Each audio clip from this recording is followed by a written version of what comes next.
Olá, quilombolas! Tudo bem? Aqui quem fala é o Léo Bento. Nós estamos iniciando mais uma gravação do nosso podcast. Estamos aqui hoje com a presença da Lu Bento também, que acompanha, né, na construção desse podcast. E nós vamos conversar hoje com uma pessoa que a Lu vai apresentar. Oi, gente. Prazer estar aqui de novo. Mais um episódio aí do podcast do Quilombo Literário. E hoje a gente vai falar sobre vida literária com o seu Oswaldo de Camargo. Seu Oswaldo de Camargo é jornalista, poeta, contista, novelista, músico e está entre as maiores autoridades brasileiras em literatura negra. Desde a sua juventude, seu Oswaldo dedica-se à literatura e seu acervo literário é um dos mais robustos quando o assunto é negritude. Nascido em 1936 em Bragança Paulista, no interior de São Paulo, é também responsável pela inclusão da literatura negra no circuito cultural do Brasil. Tem diversos livros escritos e publicados, como Negro Escrito, Lino Guedes, Negro Dama, Carro do Êxito, Oboé, A Descoberta do Frio, que é o preferido do Léo, e muitos outros, né? A gente tem agora o 30 poemas de um negro brasileiro, né? Que é um dos últimos que saiu agora, né? Do seu Oswaldo, e ainda tem mais livros aí para sair. Então, vamos começar, né, seu Oswaldo? Vamos começar a conversar sobre vida literária. É um prazer receber o senhor aqui. Vamos conversar sobre vida literária, sim. E a gente queria começar sabendo como é que foi a sua vinda aqui para São Paulo, como é que o senhor começou a escrever. O que o senhor tem para contar para a gente aí? Eu fui seminarista em São José do Rio Preto. Entrei no seminário com 13 anos. Eu fui o único seminarista negro da época. Isso foi muito marcante na época. Já tinha passado por algumas experiências de rejeição. Tanto que é notável que eu, estando em São Paulo, em Poá, melhor dizendo, eu fui estudar em São José do Rio Preto, 13 horas longe de São Paulo, ou melhor, de Poá, onde eu morava no reino da garotada Dom Bosco de Poá. Pois bem, a minha vida está marcada muito por isso. É claro, eu sou um homem de 86 anos hoje, muita coisa marcou minha vida, mas sobretudo esse início de eu me deslocar de Poá. Não sei se a maior parte de vocês conhece Poá, que é aqui. A região metropolitana aqui de São Paulo, né? É perto depois de Itaquera, depois de Ferraz de Vasconcelos. Então, eu tive a sorte imensa de ser educado por padres holandeses. A Holanda tem uma fatia muito grande no meu destino. Eu, quando era pequeno, eu plantava tulipas, eu cantava em holandês, mas o meu grande mestre, quem decidiu o meu destino como escritor, foi o padre Simão Switzer, holandês.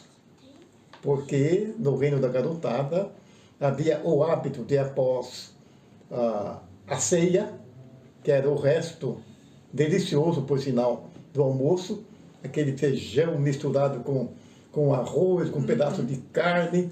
Eram mais ou menos umas 30 crianças, 30 meninos, não se aceitavam meninas. Então, o hábito de dedicar 1 hora para leituras. Isso tudo no seminário? Não, estou falando de Poá ainda, dali que eu vou partir para o seminário. Sim. Quando eu vou ao seminário, eu já tenho esse passado do começo de amor à leitura. Foi aí que eu comecei a fazer do livro uma grande amizade, como fala o Marcel Proust, o grande escritor francês. Se eu fosse contar isso com pormenores, que eu espero poder fazer nas minhas memórias, e pelo que eu percebi estão sendo muito aguardadas, eu dedicaria essa fase da minha vida a pelo menos umas 50 páginas. Mas não é o intuito desse momento.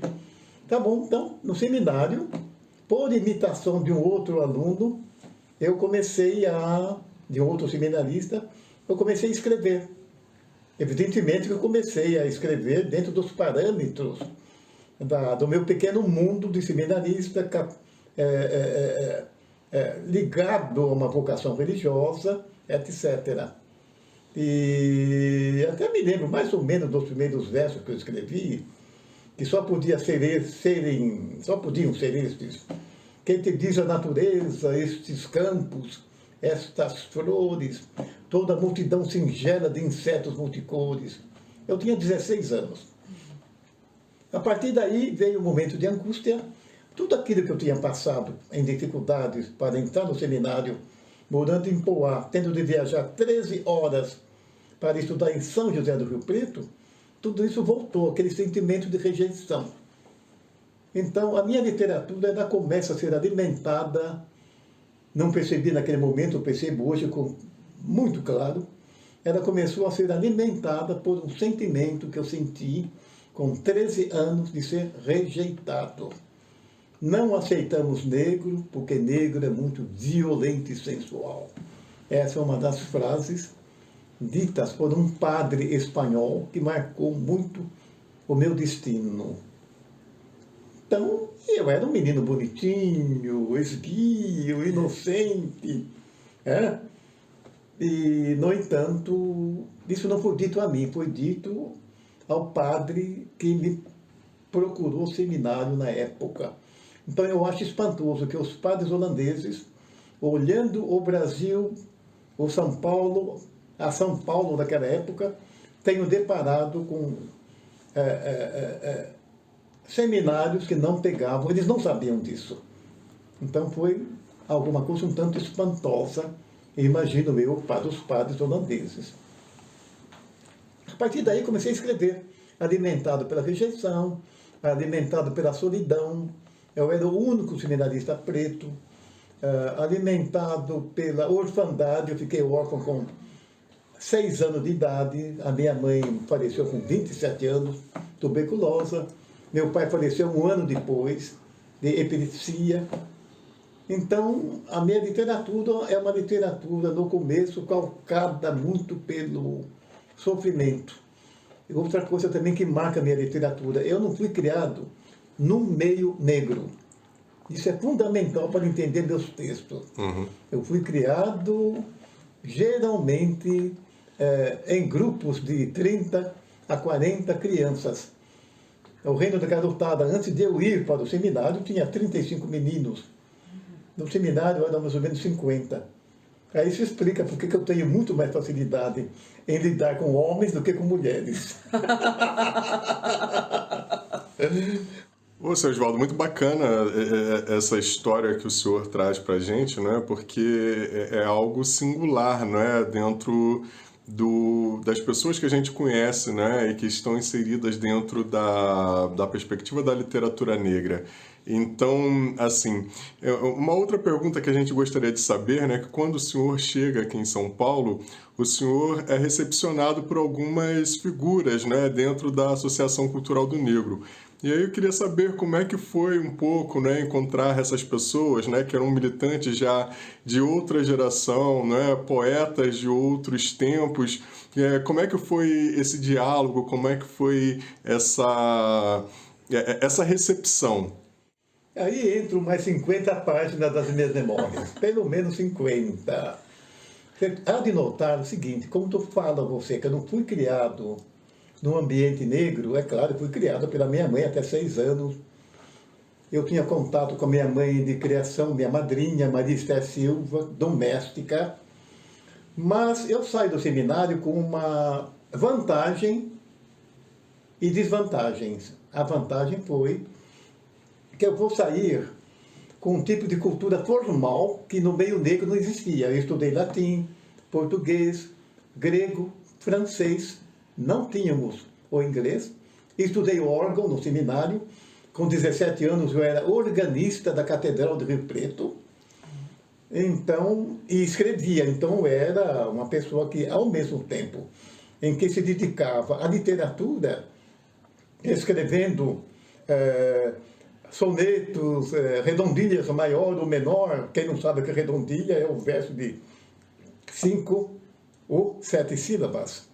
Então eu tive uma educação formal bem forte. Então, quando eu saio do seminário, depois de ser rejeitado de novo no seminário maior, o maior do Ipiranga, segunda rejeição. Note bem, O sentimento de rejeição você não tem naquele momento exatamente. Você vai percebendo devagar, você vai percebendo, olha, o que me aconteceu? Hã? O que me aconteceu? Então, quando saio do seminário, eu venho a São Paulo, venho para São Paulo, não a São Paulo, agora eu vou sair para morar em São Paulo, porque eu fui rejeitado, não me aceitaram, claramente por ser negro, no seminário maior do Ipiranga, onde eu ia começar teologia, filosofia, depois teologia. Chega a São Paulo com a vantagem desse acúmulo de conhecimentos, mas também não tendo vivido no meio negro. Então eu vim com uma sede muito grande de conhecer o negro. Uhum. Então quando eu entro na Associação Cultural do Negro, eu sou um jovem com 19 para 20 anos, que quando descubro que existe em São Paulo uma associação chamada Cultural do Negro, que eu nunca tinha imaginado na minha vida, que essa palavra cultural e negro pudessem ser unidas. Parece incrível isso hoje, mas naquele tempo eu não tinha essa noção, né? O que me encantou foi essa ligação da palavra negro com a palavra cultura. E pior, e mais interessante, eu soube disso por causa de um baile que ia ser dado pela Associação Cultural do Negro, que ao mesmo tempo que era cultural, tinha uma vida social muito ativa. Uhum. Então eu vi nos jornais um baile que ia ser dado pela Associação Cultural do Negro. Que ano mais ou menos, seu Oswaldo? 1954, entrando 55. Nesse tempo eu era organista, ou harmonista, tocava órgão, ou harmônio, na Igreja do Rosário dos Homens Pretos. Eu ganhava 30 mil reais cada missa. Levando-se em conta que naquele tempo cada missa era separada, não é como hoje, que se pegam todas as intenções e se põem ao mesmo tempo, naquele tempo não. Cada pessoa que tinha uma missa, era uma missa separada. Então eu ganhava 30 mil reais, foi aí que eu comecei a fazer, foi daí que eu comecei a fazer minha biblioteca. Para a gente ter uma noção, seu Oswaldo, por exemplo, 30 mil reais naquela época daria para comprar quantos livros, por exemplo? Conforme, eu ia de preferência, note bem, os 30 mil reais ajudava em casa também, né? Não, sim. Não, mas só para ter noção do valor, para comparar com o dia de hoje. Olha, digamos que eu ia procurar de preferência livros que estivessem no saldo. O primeiro livro que eu comprei foi em outubro de 1954, chamado Mar Violento, do poeta chamado Daniel de Queiroz. Começa mais ou menos assim o primeiro poema. Eu não pudesse tomar parte nessa luta. Eu sou triste, eu sou fraco, eu não quero lutar. Lutar pelos homens é lutar contra os homens. Os homens são fortes, eu não quero lutar. Um mar violento é um mar do pensamento. Eu nasci nesse mar, mas eu temo esse mar. Na situação em que eu estava, esse poema falava muito para mim. Uhum. Tanto que eu aprendi naquele tempo de cor. Eu sabia vários poemas de cor do Daniel de Queiroz. Hoje, se ele for vivo, deve estar com pelo menos 95, 100 anos. E eu agradeço aqui publicamente o livro dele chamado Mar Violento. Pois bem, então eu chego à associação e eu sou recebido pelos frequentadores, mas sobretudo pelo pessoal que dirige a Associação Cultural do Negro, no prédio Martinelli, 16º andar. Eu sou recebido de braços abertos. Era necessário ter alguém como eu, que sabia versificação, fazia poemas, tocava órgão, tocava piano, compunha. Eu também tinha composições na época. Por quê? O que se buscava naquele tempo, sobretudo, era o respeito. Uhum. O negro foi muito ferido no respeito. Tanto que na década de 30, quanto negro sentia-se mal em saber-se como afrodescendente, como negro. Se pudesse escapar, escapava. Então eu sou recebido como alguém que vai trazer para a Associação Cultural do Negro, pelo menos dentro dos parâmetros de ter uma respeitabilidade, de mostrar que o branco, que o negro faz também aquilo que o branco faz, toca piano, compõe, etc. E eu, então, comecei a fazer na associação um coral de música. Eu fazia letras, eu fazia letras para músicas famosas, eu fazia acompanhamento para declamações, etc. Então, eu posso dizer que a Associação Cultural do Negro foi a minha faculdade no meio negro. Note bem, no meio negro já um tanto elitista. Quem frequentava a Associação do Negro, Cultural do Negro, era um negro que tinha vencido, a maior parte, vencido o alfabetismo, que eu considero o parceiro da miséria do negro após a abolição. Se o negro tivesse aprendido a ler, pelo menos, a história do negro podia ser outra. Ele não aprendeu a ler. Então, eu estava já saído do seminário, entrado numa espécie de elite negra.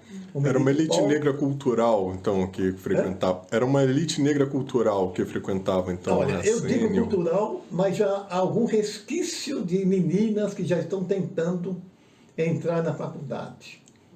Ali já tinha um grupo que já estava buscando um espaço na Está tentando, universidade. mas você não pode dizer que de um grupo de 10 meninas, 10 moças, lá pelos 17 anos, tivesse 5. Não. Eu me lembro de uma delas, que é a Tecla, que conseguiu fazer uma faculdade. A minha primeira namorada, uma das primeiras namoradas, Nise Isabel de Moraes, fez história quando ainda era Ana Maria Antônia.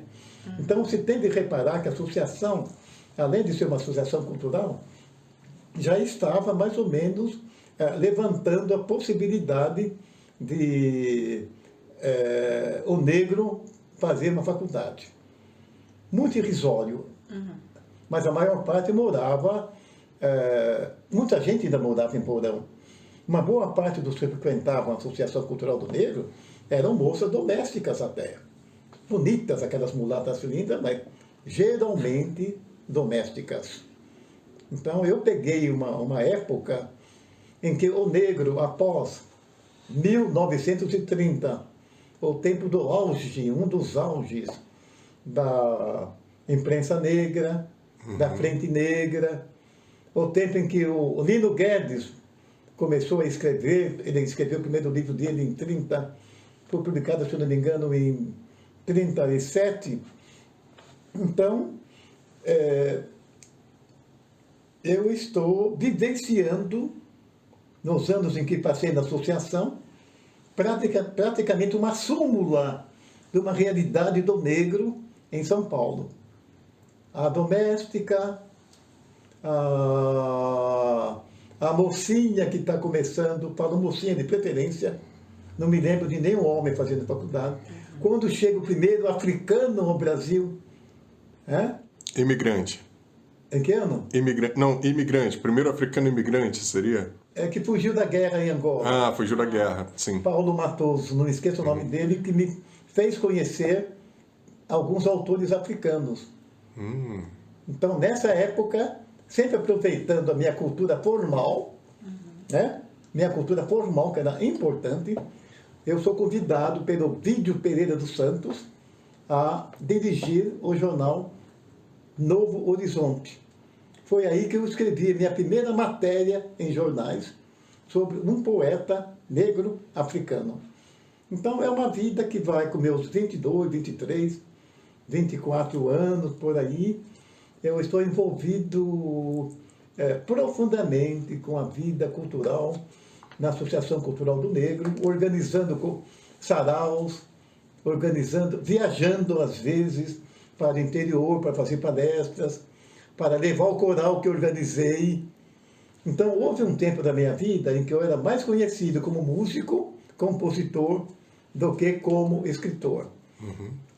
Mas, ao mesmo tempo, quando havia alguma efeméride, alguma data como Cruz e Souza, então havia as noites Cruz e Souza, noite do Esgama, etc.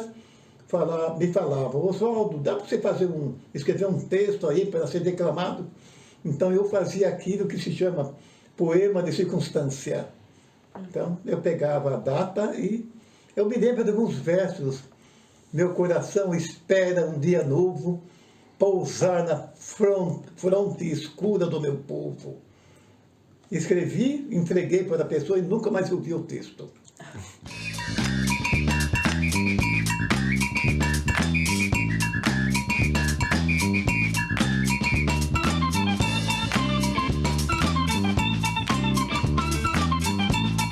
Seu Oswaldo, e na ACN, né, ACN é a Associação de Cultura do Negro, frequentavam intelectuais também, frequentavam outras pessoas negras que já estavam ali, que eram poetas ou que escreviam? Isso é muito interessante. Você sabe que a vida literária já deu ao país livros importantíssimos. Eu vou citar só um deles, é do Brito Broca, jornalista, que escreveu A Vida Literária no Brasil. Mas nós temos também um mulato, que é fundamental, um negro, levar em conta que no século XIX havia uma nítida diferença entre o preto, o negro, e o mulato e o pardo. O negro mesmo era o escravo. O pardo, o mulato, era o negro que conseguia até, mas o Paulo Brito, que foi o primeiro editor brasileiro, que editou inclusive o Machado de Assis, né? O Negro de Cor, em 1843, se eu não me engano. Então, já havia uma vida literária naquele tempo, no século XIX. Associações de negros, geralmente pardos ou mulatos, que se reuniam para discutir, para ler textos, e foi daí que surgiu o mulato, o homem de cor. E depois também uma figura que, infelizmente, ninguém fala dele. Nós temos aí um autor que até me inspirou uma passagem do meu livro Negro Disfarce. No meu livro, na minha ficção, ele tenta, na década de 60, fazer voltar um salão literário como tinha o Francisco Otaviano. O Francisco Otaviano, ele, na sua casa, ele não era rico, mas tinha um grande nome, ele reunia intelectuais para discutir literatura, ler poemas, e geralmente nessas reuniões havia, evidentemente, um jantarzinho, um café, mas então ele tem uma figura muito importante.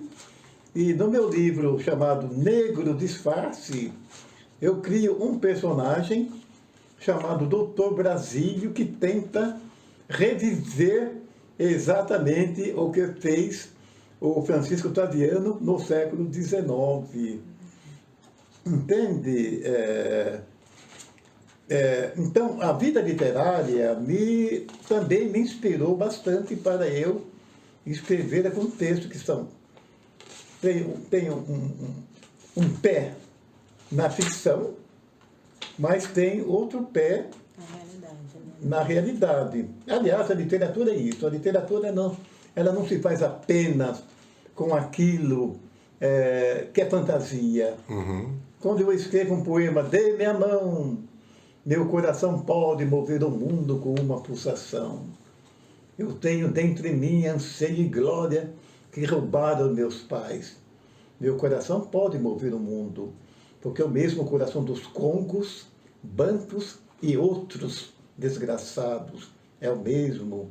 É o mesmo coração dos que são cinza e dormem debaixo da capela dos enforcados. É o coração da mucama e do moleque. E eu sei canções de linhagem branca.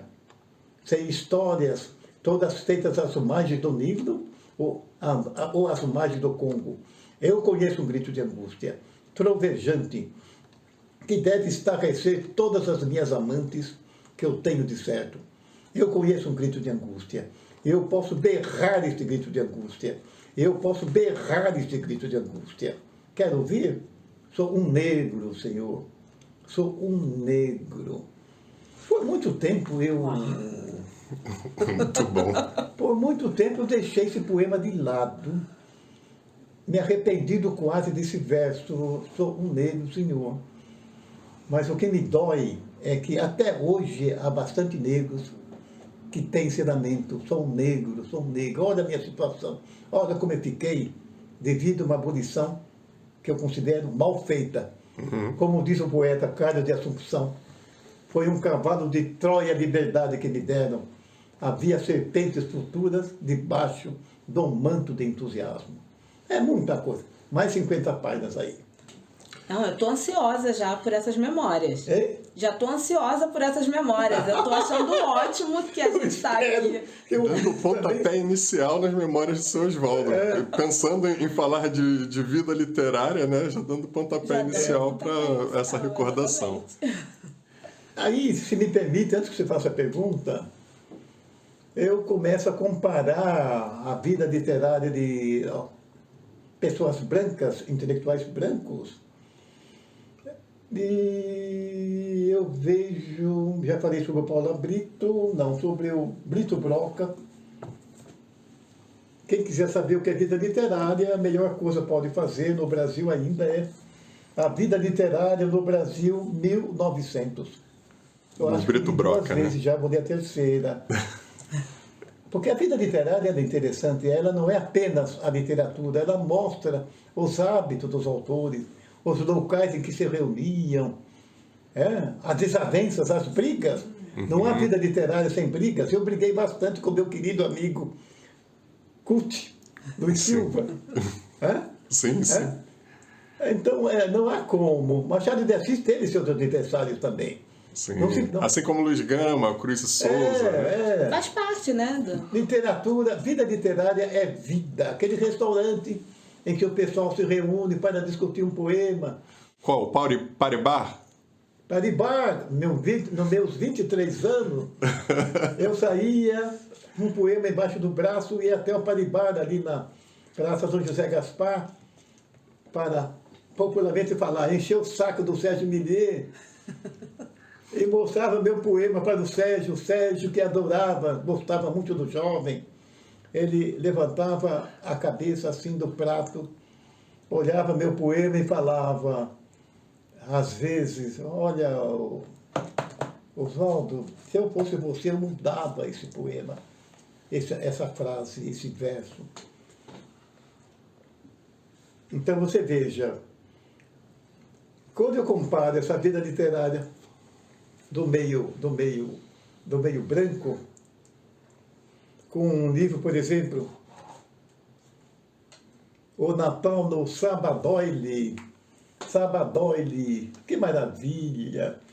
Na biblioteca do Plínio Doyle, o pessoal se reunia, Drummond e tanta gente famosa, Alfonso Guimarães e tantos outros, para comemorar na biblioteca magnífica do Plínio Doyle. E ali era Natal, cada um fazia um texto sobre o Natal, sobre o congraçamento, sobre a amizade, e deu esse livro comemorativo dos 10 anos, ou mais, não, do Salvador. Então eu fico lembrando a nossa pobreza ainda, até na vida literária. A vida literária, no meio negro, acaba mostrando, de fato, também a nossa carência. Então, a vida literária, se alguém resolver escrever, já é tempo de alguém escrever sobre a vida literária no meio negro. Estou dando uma dica para universitários, sobretudo da USP. Atenção, universitários, olha a dica aí do seu Oswaldo, hein? A vida literária no mundo tem de fazer antes que eu morra. Eu estou com 86 anos. Para o senhor participar também, né? Dando entrevista, enfim. Não, mas ali é um belo trecho. Quilomboja, a fundação do Quilomboja, como é que foi? A Frente Negra, a vida literária na imprensa negra, tudo isso é muito importante. No Negro Disfarce, como é que eu pego a vida literária e torno o personagem do Dr. Brasílio um personagem de tentar trazer para a década de 60 a vida literária que fez o Francisco Ottaviano. Então, é isso daí. Acaba influenciando também a escrita do autor negro. Por quê? Ele recebe dicas, recebe informações que ele não teria se não fosse essa vida literária. Esse encontro até para tomar um conhaque. Houve um tempo da minha vida em que eu bebia de preferência o conhaque, não era o vinho. Então, olha o que eu escrevi, esse poema que eu escrevi. Aí, se viesse a crítica, podia sair uma briga, ou então podia sair um enorme elogio, né? Já houve gente que me parou na rua, na Xavier de Toledo, olha, você é poeta, né? No meio do trânsito, diga um poema seu. Isso é o desdém pelo poema. Alguém que para alguém na rua para pedir que você diga um poema que não entende nada de poesia. Nada e nunca vai entender. Isso acontece. Entende? Poesia não é uma coisa. Poesia, 20 de novembro, saiu do meio literário, Vida Literária do Oliveira Silveira, em Porto Alegre. Foi daí que surgiu a ideia de desbancar a princesa Isabel e trazer para a sua grandeza o Zumbi dos Palmares, o 20 de novembro. Então, a vida literária é muito importante. Eu devo muito à vida literária na Associação Cultural do Negro, a vida literária com o grupo Quilomboje. Eu queria chegar nesse ponto, seu Oswaldo. Eu queria chegar nesse ponto. Será que o senhor pode falar um pouco também de como é que foi com o Quilomboje, como é que foi a relação com Colina? Olha, o Quilomboje eu vejo hoje como algo muito importante, que também pertence à vida literária. O Quilomboje não é apenas... O Quilomboje que edita o Cadernos Negros, né? Para que a galera que vai ouvir, né? A galera que vai acompanhar, que saiba, né? Que o Quilomboje foi um movimento... é um movimento literário que edita ainda hoje o Cadernos Negros, né? Que vem sendo editado desde a década de 70, né? Desde 78, é isso, né, Sr. Paulo? No 45º número, parece. Por aí. Isso. Bom, mas a vida literária, essa foi a falha. Esses jovens que vão surgir na década de 60 e tanto, 70, no entusiasmo pela literatura que nós fazíamos já, lembre-se que, na minha opinião, isso vai começar no século XIX, no 90º verso do poema Bodarrada, ou Quem Sou Eu, pela primeira vez, no século XIX, 1840 e pouco, um negro, Luiz Gama, ele vai colocar o eu na literatura brasileira. Antes dele, você não consegue ter outro autor escuro, Silva Alvarenga ou então Cláudio Barbosa, que tenha usado o eu. Aliás, então, o Quilomboje vai surgir de reuniões no Mutampa, vida literária. Pessoalzinho que se reunia para discutir literatura, o Curto e Paulo Colina, o Lescano, que era argentino, considerado negro na Argentina, e eu Abelardo Rodrigues. Então, o Quilomboje, na verdade, ele vai nascer da vida literária que nós tínhamos na Rua Martins Fontes, no Centro Velho. Então, daí veio a ideia, até o próprio nome foi cunhado, foi dado ali dentro do Mutamba, que nem existe mais. O Mutamba era um bar ou restaurante? Era um restaurante em que eu ia, era meu reduto, digo com todo orgulho, toda vaidade.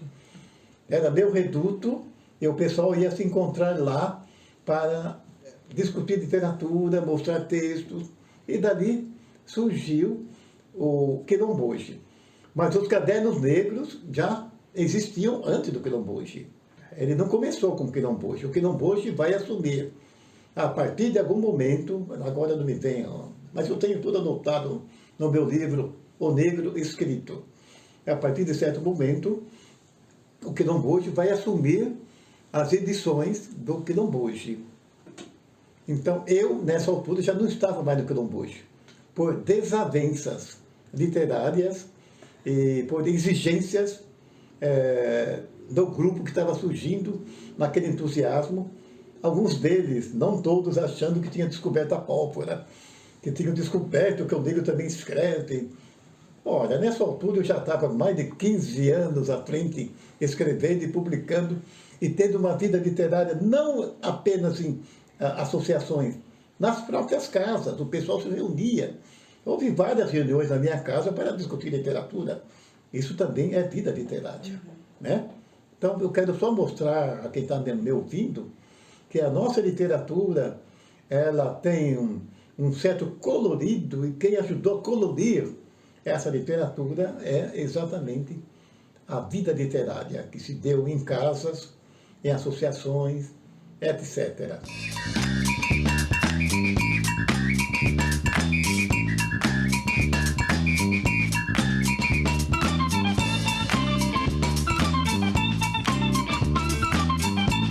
Seu Oswaldo, o senhor tinha mais alguns parceiros também com quem o senhor dialogava bastante sobre literatura, né? Esses parceiros eram não, ainda hoje, né, que está vivo, o Abelardo e o Paulo Colina, né, que já faleceu. E foi cunhado um nome de triunvirato para esse trio. Queria que o senhor falasse um pouquinho. Aí com razão, foi o Arnaldo Xavier que deu esse nome, né? Quando o primeiro a sair do Quilomboje, numa desavença, fui eu. Eu fui o primeiro a sair do Quilomboje. Por uma solidariedade muito forte, imediatamente o Paulo Colina, que também tinha desavença já com elementos do Quilomboje, só que a diferença é muito grande. Eu era mais silencioso, eu era mais tímido. O Paulo Colina, quando tinha uma desavença, ele falava na cara. Então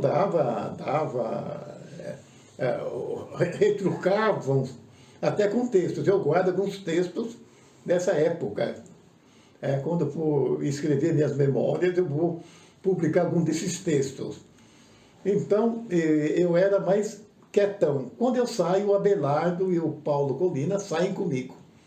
E nós formamos um grupo. E um grupo de 3 com vantagens. Porque nessa altura o Quilomboje já está mais crescido, está lá a Esmeralda, já está lá o Márcio Barbosa, já está lá o Arnaldo Xavier, que era mais ou menos assim, flutuando entre os 2 grupos. Né? Veio da Paraíba ansioso para conhecer e estava tentando saber onde que ele ficaria nessa história toda. É assim que eu vejo o Arnaldo Xavier.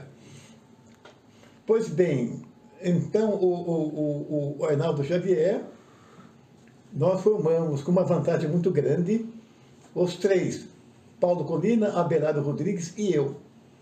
Nessa altura o Lescano, argentino, não está mais conosco. Por que triunvirato? Porque nós começamos a participar também de perfil da literatura negra, né? Bienal Nestlé, porque éramos 3. Ninguém ia colocar numa mesa 10 pessoas que eram Quilomboje. Então, ganhamos E esse grupo menor, né? Eram 3. Nós ganhamos uma certa auréola literária que saía da imprensa, tudo. Participaram da Bienal Nestlé, Oswaldo de Camargo, Abelardo. Isso causou um tanto de... Claro, o pessoal não... era uma vantagem muito grande. Então, deram o nome de triunvirato, lembrando os romanos, né? Nós estávamos sempre juntos, fazíamos uma vida literária à parte, geralmente, nós 3, né? E sempre também com uma ideia, que essa literatura que nós chamamos de negra, ela não devia ficar restrita ao meio negro. Nós devíamos sair, mas, no entanto, havia pessoas, não todas, que queriam manter isso sem a presença do homem branco, do escritor branco. Diferentemente do meu começo. Eu, quando lançava um livro, sobretudo na Livraria Teixeira, eu tinha lá o Paulo Bonfim, Lígia Fagundes Pérez, todo mundo lá, intelectuais brancos. A partir de certo momento, o negro fala, nós não queremos a tutela do branco. Isso demarca um pouco já uma diferença de olhar. Nós não queremos a tutela do branco. Note bem, eu estou dando a ideia como eu vejo, não estou dizendo que ela seja absolutamente real. Não quero que interprete isso como se todo o grupo Quilomboje, não. Mas eu percebo hoje que havia essa coisa de não se imiscuir com o ambiente literário branco. Ora, o Paulo Colina era da União Brasileira de Escritores. Ele, como negro, único negro na União Brasileira de Escritores, ele cavou esses eventos. Bienal Nestlé, onde estiveram autores importantíssimos da literatura brasileira.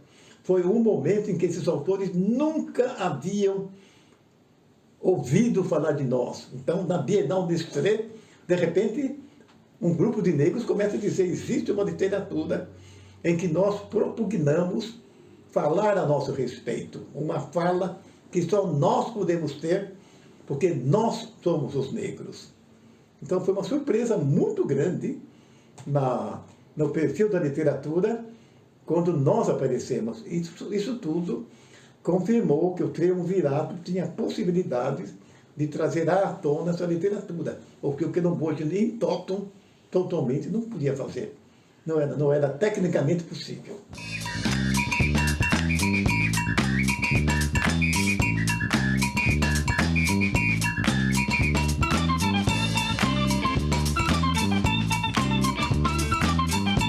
Seu Oswaldo, a gente está caminhando agora para o final e eu queria que o senhor falasse um pouco de como está essa vida literária atual, né? A gente tem um movimento agora que a gente tem muito mais autores negros publicando, né? A gente tem muito mais atividades desses encontros de autores, a gente tem clubes de livro, clubes de leitura, saraus, slam, né? Tem um monte de coisa acontecendo. Eu já tive o prazer de ter sido aluna do senhor em um curso falando sobre vida literária, né? Então o senhor dá muitas formações, dá muitos cursos também sobre isso. Eu queria saber como está a atuação do senhor atualmente, o que o senhor tem feito. Olha, eu vou falar uma coisa a vocês, aliás. Houve um tempo que você podia contar no dedo o número de autores negros. Madalena de Souza, que desapareceu. Ângela Galvão, que pertenceu ao primeiro número dos Cadernos Negros, desapareceu. Tanta gente desapareceu. Hoje é impossível. Houve um tempo que ninguém conhecia Oliveira Silveira, lá em Porto Alegre, um poeta importantíssimo. Eu fui, graças a um jornalista do Jornal da Tarde, Mauro Machado, falou: olha, Porto Alegre tem um poeta importante lá. Você nunca viu, já ouviu falar dele? Eu falei: não. Então, o Mauro Machado, quando falou que tinha um poeta em Porto Alegre, eu fiquei interessado. E nós fizemos a ponte, e aí conheci Oliveira Silveira, que me mandou até a data em que ele me conheceu pessoalmente, com o livro dele de 15 páginas, chamado Germinou. Para mim, Germinou é histórico, que ele põe na dedicatória até a data em que nós nos encontramos. Então, era possível. Hoje é impossível. A gente fazendo encontros, fazendo palestras. Eu viajei também a Curitiba, ao Espírito Santo, a Vitória, outros locais. Hoje, você não dá para você aquilatar quantos grupos existem. Eu continuo fazendo a minha vida literária, escrevendo. Vou dar um curso agora para o Guelidés. Vai ser gravado dia 8 e 9, chamado O Negro Escrito. Né? Eu vou dar um curso, e nesse curso eu vou fazer um levantamento de pelo menos um número razoável de grupos que se reúnem para falar sobre literatura negra, ou para fazer literatura negra. Então, nesse curso, sim. Eu vou agora fazer uma pesquisa, pedir auxílio de outras pessoas, até perto de vocês, se vocês souberem. Mandem para mim, por favor, grupos que existem de literatura. Mas hoje é impossível você, como antigamente, você em 5 dedos da mão. Isso foi uma conquista muito grande para a literatura que nós teimamos em chamar de negra. E para terminar, praticamente eu chamo a atenção de uma coisa: é necessário já que os manuais de literatura, que não são voltados tão somente para o negro, também fala que existe uma literatura negra e que a produção dela já forma uma espécie de escola literária. Hora dos livros! Bom, então já que nós estamos encaminhando aqui para o fim, e como é de praxe, né, no Quilombo Literário, a gente sempre dá a dica de um livro, né, que a gente esteja lendo, um livro que a gente gostou muito de ler.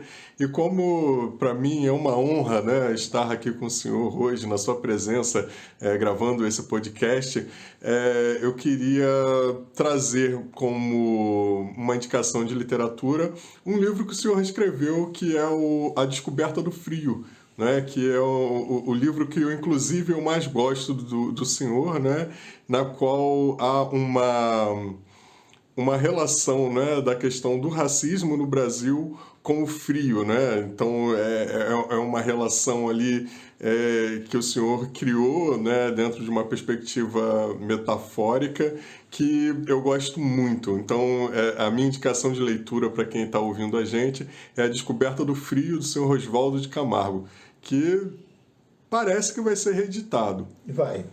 A Companhia das Letras já editou O Carro do Êxito.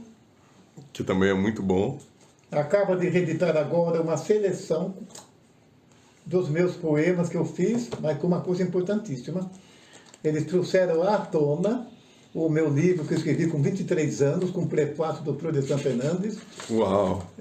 15 poemas negros, está sendo reeditado com o prefácio histórico do Florestan Fernandes. E depois eu ponho mais 15 poemas mais atuais. Então, e depois está programado para provavelmente o primeiro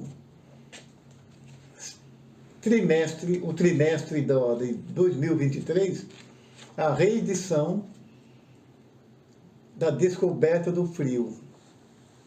Então, o leitor poderá, a partir, ter a edição revista pelo autor da Descoberta do Frio. E no fim do ano deve sair uma edição pelo Marciano, o grande Marciano, Da Ciclo Contínuo. do Níger, do Ciclo Contínuo, da revista Níger, que eu editei quando tinha em 60.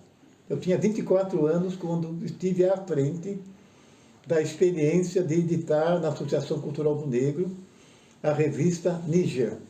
Vai sair uma edição facsimilar em novembro. Muito bacana, seu Oswaldo. Lu, agora eu queria que você indicasse um livro aí pra gente. Então, antes, né, da minha indicação, eu queria falar que todos os livros que foram citados aqui vão estar na descrição desse episódio, né? Então, vão estar lá na nossa descrição, vai estar lá no nosso Instagram também, falando sobre os livros. Então, fiquem tranquilos que vocês não vão perder essas referências. E um livro que eu queria falar também do seu Oswaldo é o Raiz de um Negro Brasileiro, não é isso? O título, eu queria estar com ele aqui agora em mãos. Mas é um livro que também saiu pela Ciclo Contínuo Editorial. E é um livro que o senhor fala um pouco sobre as suas memórias, né? Já é um começo dessas memórias, né? Que o senhor já está prometendo pra gente, eu já estou ansiosa. Já é. Eu quero essas memórias completas, mas eu queria que o senhor falasse um pouco sobre esse livro, que já é um começo aí. Eu sou um autor que é tido como um autor de autoficção. Quase tudo que eu escrevo tem alguma... pousa um pouco sobre a minha realidade. Então, o que acontece? Acontece que eu percebi que um número muito grande de pessoas lidadas com intelectuais, com intelectualidade negra, desapareceram sem deixar rastro. Você não sabe quando nasceu, você não sabe se criou família, se tem descendente, não sabe nada.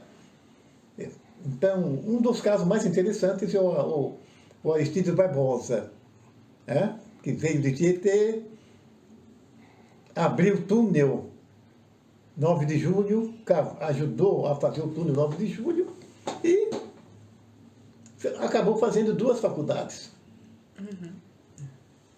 Entende? É excepcional isso. E outros casos de pessoa. Mas o que você sabe sobre Aristides Barbosa? Nada. Nada. Ele deve ter herdeiros por aí, mas quantos filhos ele teve? O que ele deixou? Onde está a biblioteca dele? E os manuscritos que ele escreveu, onde estão? Então, isso para escrever O Raiz do Negro Brasileiro, pensei sobre tudo isso. Falei, caramba, é necessário que eu escreva, uma que eu tenho já um pendor memorialista, né? Então, comecei a escrever A Raiz do Negro Brasileiro, já também como incentivo para outras pessoas que, pô, Oswaldo escreveu, por que eu não vou escrever também alguma coisa? É uma espécie até de apostolado da memória, que a memória seja trazida, né? E há pessoas interessadas, a própria editora, que eu saiba, está interessada. Guelebés também tem alguma coisa, há pessoas ali que estão interessadas nas minhas memórias. E eu digo, eu ocupo um lugar único nesta literatura, porque eu chego a São Paulo, como contei, então, desde 54 até hoje, eu não me arredei dessa vida literária.